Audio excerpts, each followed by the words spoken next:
Hi everyone, my name is Christina Mosher and today I will be talking about social stories. My other two group members, Amber Nelms and Olga Renases, also helped me put together this presentation for today. So what are social stories? Well, they were developed by Carol Gray in the 1990s. She made them specifically to help individuals who have an autism spectrum disorder to help them out with social situations. So what they do is they describe the situations and the behaviors with social cues and perspectives. They tell the individual what responses are appropriate and acceptable. They also foster meaningful ways for individuals with autism spectrum disorder to experience different ways of coping and interacting with others.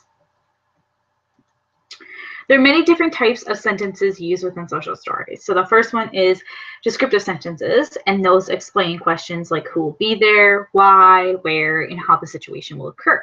An example of this would be at school, most people go to the cafeteria for lunch. Then we have perspective sentences, which align the potential thinking of all individuals involved, and it's especially pertinent to the setting. So an example of this would be many students like to eat lunch with others.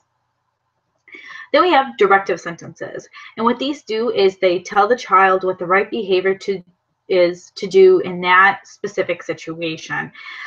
So an example of this is, when I eat, I will touch my food. Then we have control device sentences, and control device sentences are cues that the child finds helpful in a certain setting. So they give the child cues to look for so that they realize that they're in that social setting from the social story, and they should use what they learned in the social story. Affirmative emphasizes sentences emphasize important rules that need to be remembered. Corroborative sentences are formulated so that the child can know how others can assist them in a recognized setting. And then sometimes there are also partial fill-in-the-blank sentences, and those encourage the student to learn on their own when they're facing a certain situation. And that way you can also test them to see if they're understanding the social story as well. So to give you a little bit of research background, Carol Gray, who invented the social stories, did a study with Joy Nichols, and this was the first published study on social stories. In 1993, it focused particularly on autistic behavior. Overall, there are actually limited studies on individual social stories in practice. However, it's still an evidence-based practice. And the reason why they're limited is that they're usually put with another intervention when they're being done. So they're not usually just alone, which makes it hard to have a lot of studies done on it being done individually. There is a study most recently done in 2015 by Payne and colleagues that did determine that function-based social stories combined with function communication training did bring forth decrease in the targeted behavior. So going back to what we said before, they used their social stories with another intervention and it helped. So who are social stories appropriate for? Well, they are appropriate for individuals with autism. That's who they were specifically written for. They're also usually used with verbal individuals, and there's no specific age range, but usually it is 4 years old to adulthood. Many educators do use social stories for problem behaviors in their classroom. So there are many ways to implement social stories when writing them. You want to make sure that you are putting the setting in simple terms. You want to make sure that you are using more descriptive sentences than directive sentences. You should make sure that the story is written from either a first-person perspective or a third-person perspective. You should also make sure that you're using the specific ratio that Gray suggests, which is using between 2 to 5 descriptive sentences for every directive sentence. So you want to make sure that you're describing the situation more than you were telling them what to do. You also want to make sure that you're naming the people, that you're giving the order of events, that you're letting the individual know why things are occurring in that setting, and also what the appropriate response would be. So we are going to be implementing our social stories with another intervention, and that is the Face-A computer program, and that helps individuals understand social engagement cues. So I will show you a video on that.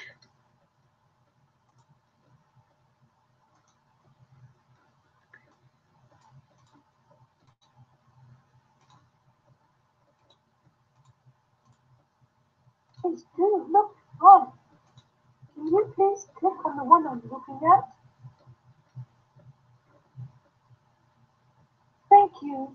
That's just what I wanted. So that's an example of the FaceSafe program. There are a lot of different programs and different games we can play with the FaceSafe program, but this is just one really specific example. So how do we implement social stories? Well, they're best used when after a functional behavior assessment has been done so that we're able to break the social story based on the function of the behavior. Studies have been proven that they are most effective when they are used off of the function of the behavior and written off of the function of the behavior. They also should be written individually for the child based on their specific problem behavior and the functions. And in our program, the students will first read the social story at their desks in a binder and then answer some verbal questions or fill in the blank. And then afterwards, they will go to the computer and they will use their FaceSafe program and play games to practice their social skills.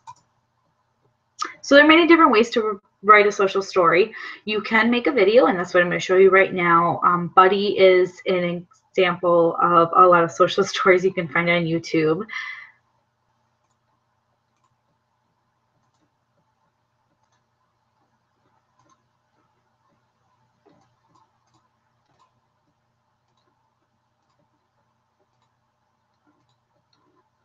Feeling angry is okay when things go wrong, but we have to stay safe, follow the rules to make things better. So this is how we're going to do it. First, take 3 slow breaths.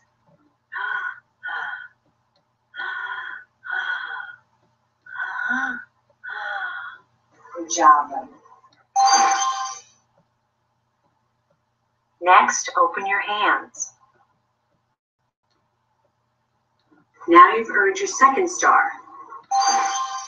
Now keep your hands safe on the table or at your legs. Okay. Thank you for keeping your hands safe. You did such a great job. You earned another star. Now there's only one more thing we need to do. Now you can say this out loud or show me that pet card. I am calm and I need help. I am calm and I need help. So that's a really good example of a social story. My only critique of that is that they use mostly directive sentences instead of descriptive sentences, which, as we described before, you want to use the opposite. You want to use more descriptive sentences than sentences.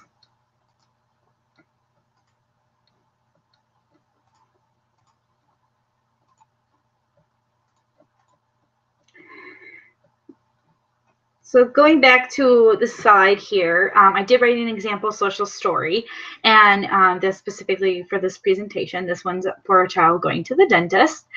So it's called Going to the Dentist. Everyone needs to see a dentist. The dentist makes your teeth shiny and white. The dentist also helps prevent and help toothaches. My mom and dad will take me to the dentist every 6 months. When I go, I will first check in at the front desk. Then I will sit in the waiting room before the dentist is ready for me. I can play on the phone, I can read books, or watch TV while I'm waiting. I cannot run around the waiting room. This will make my mom or dad upset, and I could hurt myself. When the dentist is ready for me, I will hear my name being called. I will follow the dentist to the room. When I get there, I will sit in the dentist's chair. When I sit in the dentist's chair, the dentist will ask me to open my mouth wide so that they look. It's okay to be scared when this happens. If I am scared, I can say, I am scared, or please give me a minute. And when I'm ready, the dentist will gently look inside my mouth and clean my teeth. This doesn't hurt. After I let the dentist clean my mouth and check inside, I will get a prize from their toy box. Going to the dentist is no big deal. I can do it. So that's an example of a social story. How do we determine if a social story is successful? Well, after performing a functional behavior assessment, we know that we wrote the social story off the functional behavior, and that has been known to make it more effective. During our use of the social stories, the students will answer questions about the social story, either through fill in blank or verbally when they're practicing it. And then overall, we'll know that it's successful when the student reduces their problem behavior.